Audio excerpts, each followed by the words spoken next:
Hi everyone, welcome to another episode of The Full Scoop. And Mike, we promised we're gonna not wait 5 years, so here we are again. And I think we picked up a topic for today, and that is change. Yep, I think that the world continues to change. Thank heavens for that. And I think that we underestimate the sort of constant nature and the speed of change in our lives and in what we're doing. So very different today than it was a year ago. And certainly it's different today than it was yesterday or the day before. Yeah. So first, just a take from your perspective, is the velocity and speed of change really increasing or not really? Without a doubt, the velocity is increasing, but I've always thought about it in two dimensions. The change that we experience in the social and environmental aspects of our life and of our business world, and then the change in the technical aspects of our business world. Put those two things together, and not only is the velocity of change increasing, but the scope of that change is increasing, I believe, in both those dimensions very dramatically. Don't change in one direction at the peril. Don't change in the other direction at your peril. And we've got to get on top of both those issues. What have you seen are the best practices of organizations that are able to change, both in the organization level, maybe personal level, as well as the cases where it didn't happen and what were the results? Well, let's chat about what I see as a absolute prerequisite for change and what I see in organizations which aren't changing and which are falling behind. The first thing to realize is that if you don't change, you don't need to worry because your competition has changed already. Okay. The other thing that I see a lot in organizations which are not staying in front of the wave is that there's an inherent reluctance to continue to learn. And as I thought about the relationship between change and learning, I've come to the conclusion that you can't change and you can't continue to change if you don't learn and continue to learn. If you do learn, you will learn new things and new techniques and different techniques and new ideas and different ideas. And you will therefore change and you will therefore implement those things and stay ahead of the wave. On the other hand, if you have a reluctance to learn, if you don't spend the requisite amount of time sharpening the saw and keeping on top of things, then you won't have anything to change to. Because if you don't have any new ideas, any new thoughts, or you're just going to spend your life improving the way you implement old ideas. And that's not going to get you to any great success. And so I have really, since we started thinking seriously about this, I've been thinking as much about the willingness to learn and the willingness to keep yourself at the forefront of your knowledge base as I have been thinking about your willingness to change and adopt new things. Because, like I say, it's two sides of the same coin, right? Why do you think people in that case don't want to learn? Because that's a strange thing, right? Well, we are blessed. You and I and folk like us are blessed by virtue of the fact that we probably had a very happy time at school, all right? One way or the other. We certainly didn't hate our school days, and we certainly didn't wish that our school days would come to an end. But there are a lot of people who wish their school days would come to an end. And when they walk across the stage at their high school or their college graduation, they say, I'm finished. I'm done. I've finished with learning. Okay. That I think is a terrible affliction. I really like the concept of commencement as opposed to graduation, both from junior school, high school, and college. All right. I never thought about it that way. The commencement speech is actually when you start. When you start, because I think that particularly college, I have sat through many commencements at Virginia Tech, and I sit there, and the image which goes through my mind is of a rocket on the launch pad. Okay. And we are just going 5, 4, 3, 2, 1, 0. And when they walk across the stage and pick up their diplomas, that's when the rocket is clearing the tower and the journey is about to start. It's commencement in the full sense of the word. A lot of people, unfortunately, have a mindset that says that when they walk across the stage, they've just splashed down after the end of a torturous journey. Right. And so I think that it's important that we recognize this thing called lifelong learning, because absent lifelong learning, you're not going to have the background, the motivation, and the urge to embark on a lifelong career of change. It sounds like what you're saying is that some people associate learning as something pleasurable, and other people associate learning with something painful. Or something that's ended, something that's concluded. All right. I'm done. I've studied all the history I'm ever going to study. I've done 3 courses in history. I know all about history. Well, it's a lifelong fascination, right? And so we need to have this lifelong fascination with whatever it is that we do. All right. Are you still learning? Professor Mike Vorster, are you still learning? Literally, I discovered new things yesterday, and I thought about a new way of doing something yesterday. And that's because I noodle on the subject and I think about it. And there's got to be a better way of doing this. There's got to be a better way of doing it. I was talking to a buddy the other day who's a fairly eminent physician during his career. And he told me about the fact that he was reading a book called Every Patient Tells a Story. And it's about the art and science of diagnostics, diagnosing medical patients, doctor patient. And the first thing I did when I got home is I loaded it up on my iPad. Why did I do that? Because I thought that if you learned more about how doctors diagnose patients, I could be better at how I diagnose a sick machine. And so that's the sort of curiosity and that's the sort of thing that we need to do if we're going to continue to change. We need to learn wherever we can.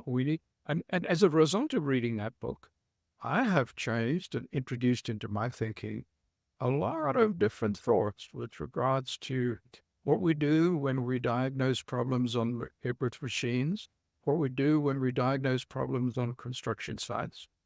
And I learned that by learning a little from the medical profession, right? They're, after all, the definitive diagnosticians on the planet, or we hope they are. And can we learn a little from them as we change the way and make the necessary changes in the way we look at equipment and equipment decisions and projects and how we diagnose perhaps a sick business or a sick project? I think so. And that in many ways brings together this almost fixation that I have about constantly learning, constantly changing, constantly thinking about new things. And I think so. When we started about talking about change, I came to the conclusion that can we actually change without continuing to learn? Is it coming from a fear of learning, or does it come out of a lack of humility? I know it all. What are the areas that one should look deep down in themselves when they ask themselves, why am I not embracing change? I think there's a lot of fear in change because I'm currently doing it correctly. I'm currently successful. And I'm now faced with changing what it is. And if I'm in an organization which doesn't recognize and reward change and recognize and reward new ways and new adventures, and if I'm in an organization which punishes doing things in innovative ways or taking chances or perhaps slipping up a little bit, then fear is going to be a very big part of the equation. And remember last time we spoke about I might not be right, but I'm sure as hang not going to be wrong. I think that's a big part of the change equation as well. I'm doing it at the moment. I'm doing it hopefully fairly well. I'm not going to change because I don't want to be wrong. And so let's go now to this word humility that you raised. I'll replace humility with hubris. I think that there is a significant lack of humility. I think there is hubris. I'm doing it right. I've got it right. can't do it any better. I'm beating the competition. See, I was low bidder. See, I've got the lowest rate. Let's talk in a little while's time when the chickens come home to roost and you know what it actually did cost you to build the work or what it actually did cost you to own and operate these machines.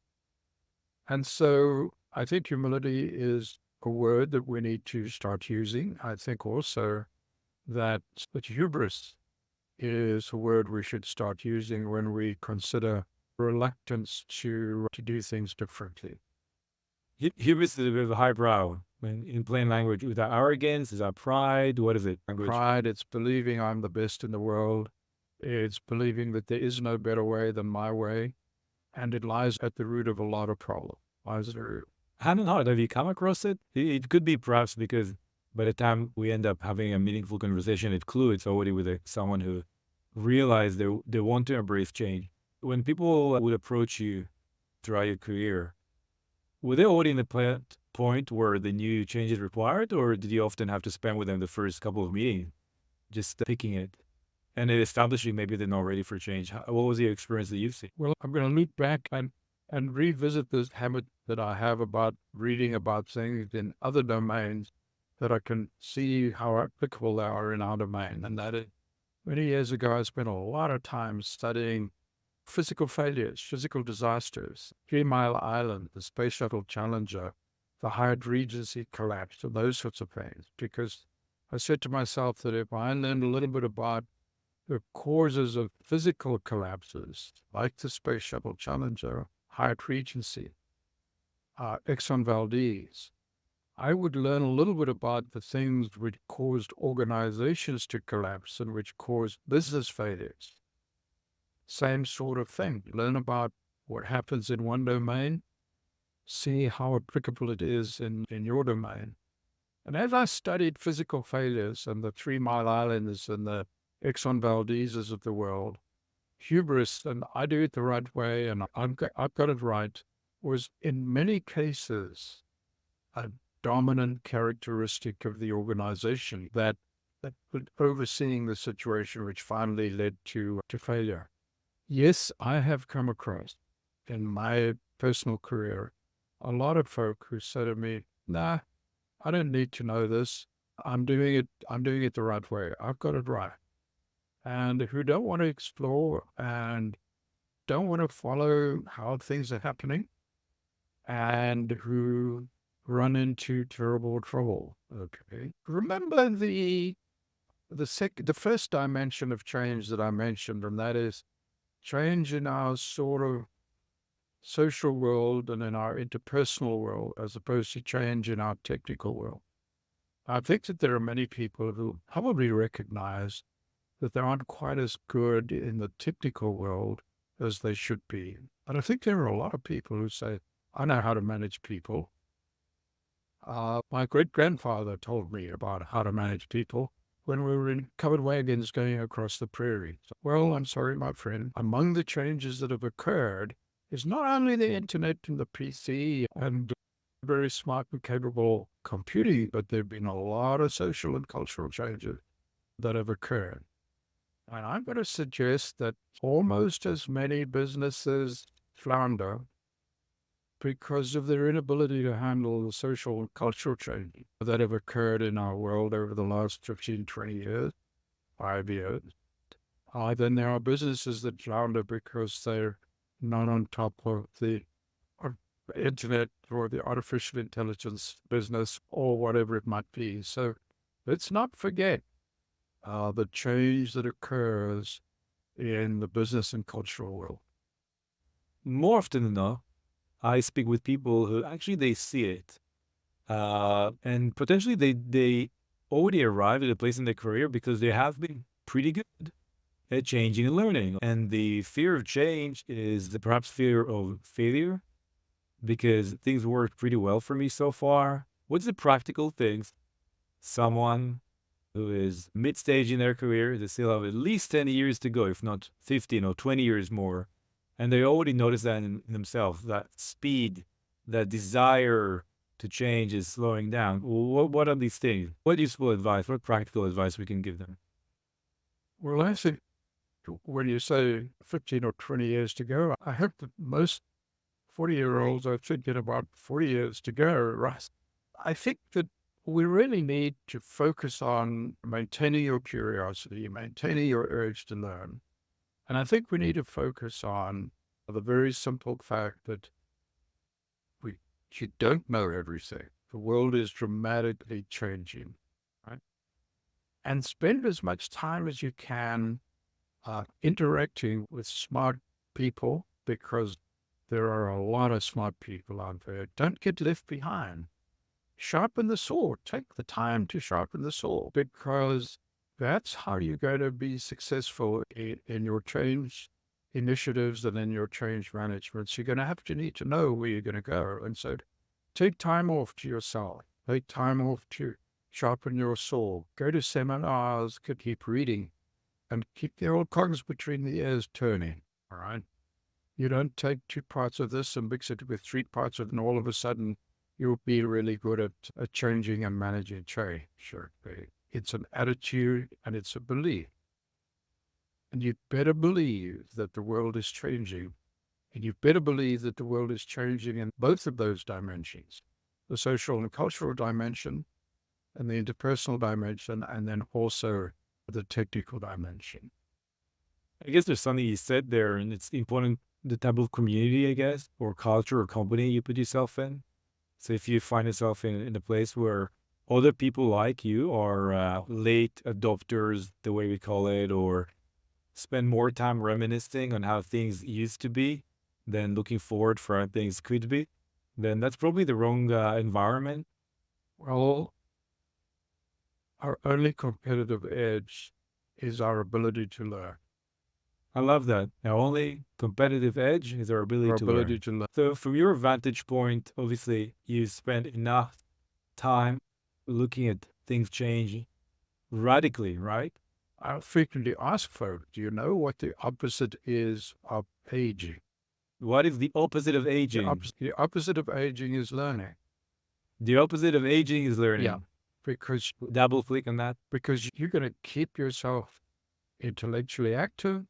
You're going to keep yourself in a position to change, to move forward with the times. But you're not going to decay and watch the world go by. All right. And that, of course, is the great fear of advancing years, is that the world will go by.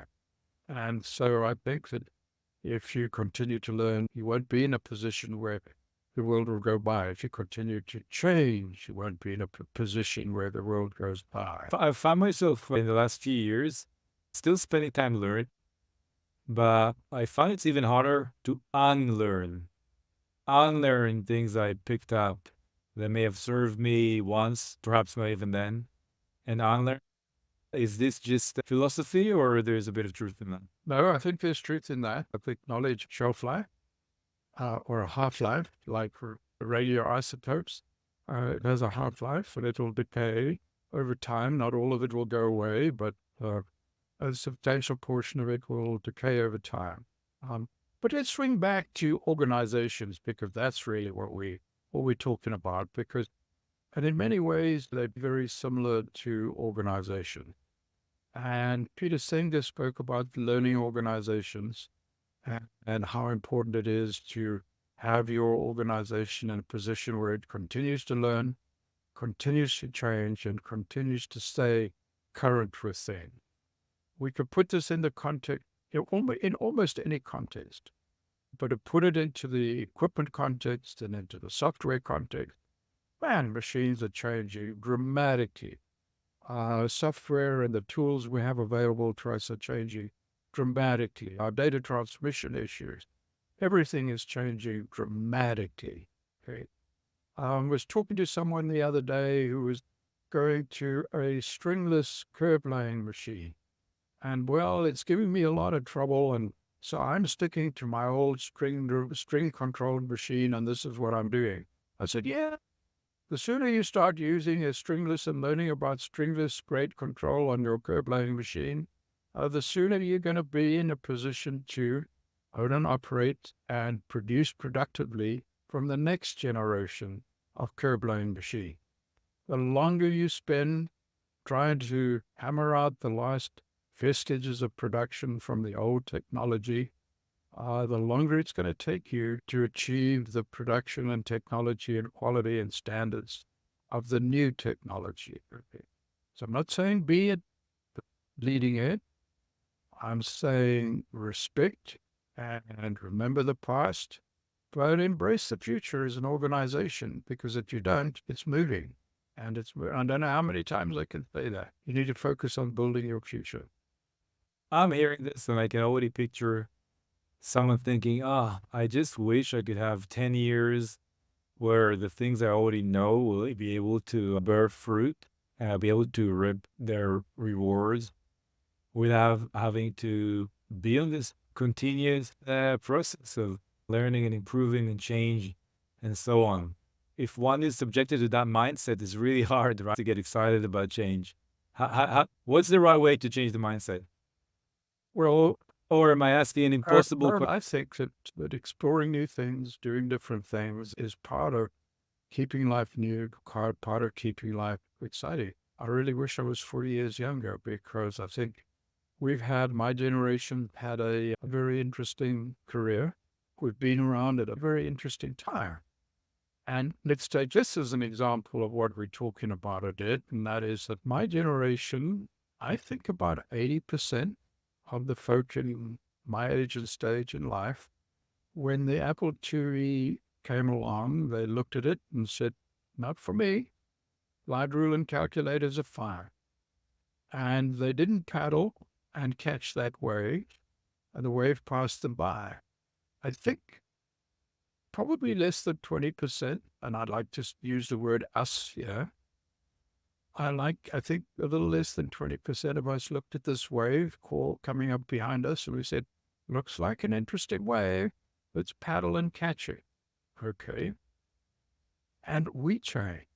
We hooked ourselves onto the PC revolution, if you wish, and that's what it was called for a number of years.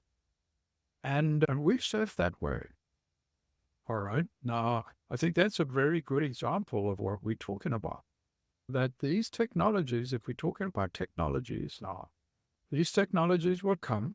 We'll look over our shoulder at them like a surfer looks over his shoulder away, and we'll see when, where, and how this wave is going to break. And we will make a decision. Are we going to paddle and catch it, or are we not? And know that once you've made the decision to paddle and catch it, you're in for a wild ride, okay, wherever that might take you. And if you make the decision not to paddle and catch it, you're done. All right. You're not good. That wave's not going to come up behind you again. Another one will, but that wave is not going to come up behind you again.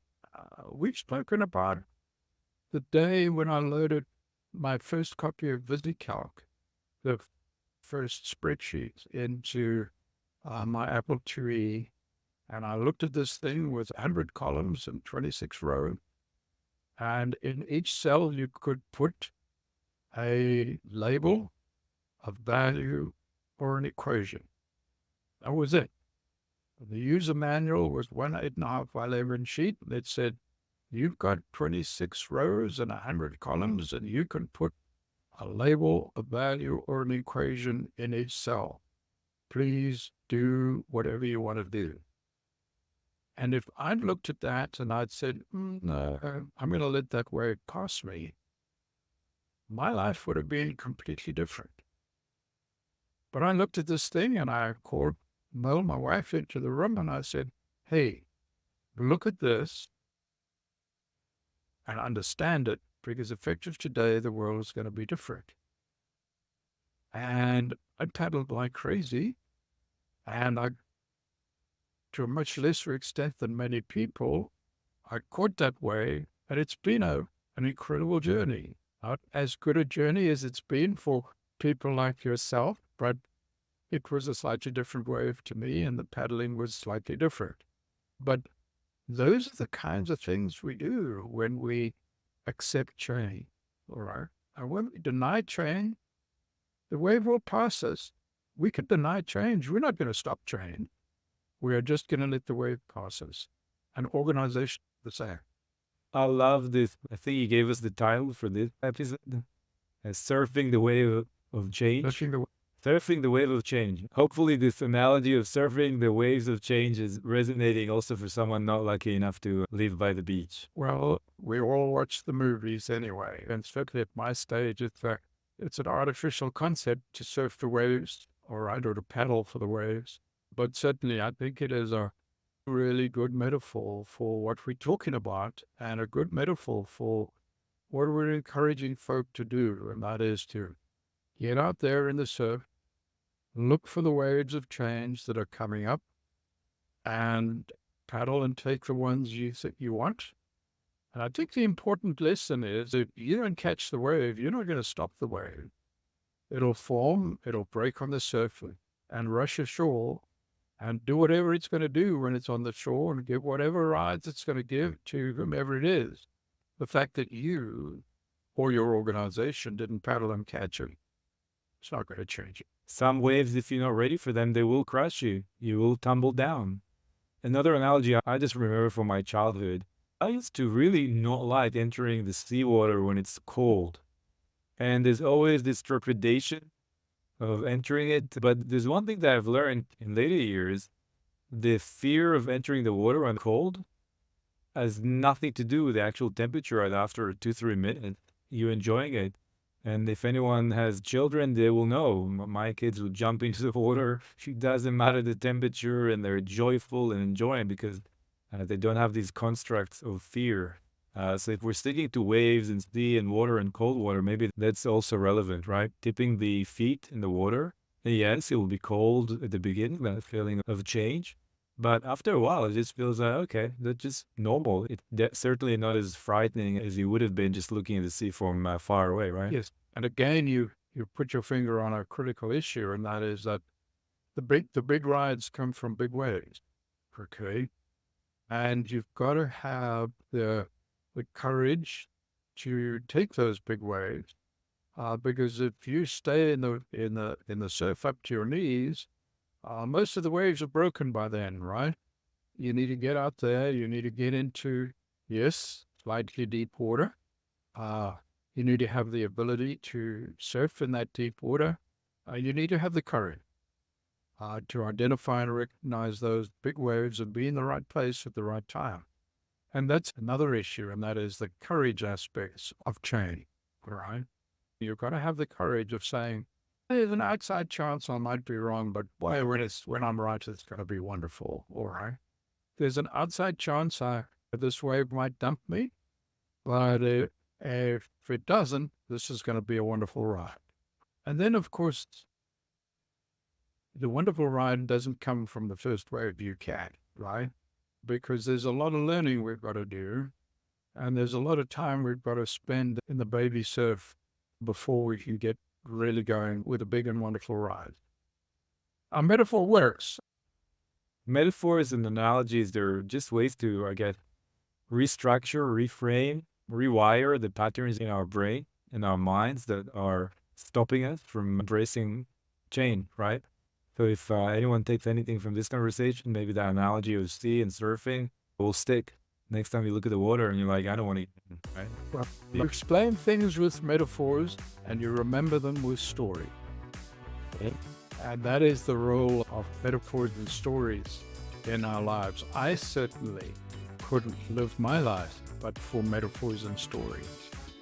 And we have for the next one, we already have a topic in mind around career acceleration and knowing your customers. So that's going to be coming up in our next conversation. Mike, thank you so much. Good to see you again. Very much look forward to it. See you soon.